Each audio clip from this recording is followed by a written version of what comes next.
Wow. Natakbo na yung ilong niya. Papasok sa nose eh. Mapasok sa nose, sige, face.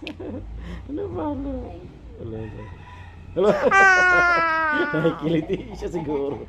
Mapapasok na. Kilit isa nose. Tingin. Oh. Alo, alo. Mapapasok kasi sa ilong ko. Oh. Nakikiliti yung ilong niya eh. Ayaw niya, hiram yung cellphone mo. Ayaw niya, hiram. Ayaw, hala, sakap.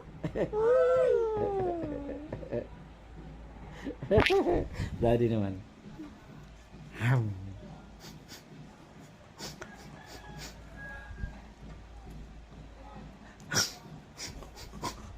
Dora, dad. Oh, egg.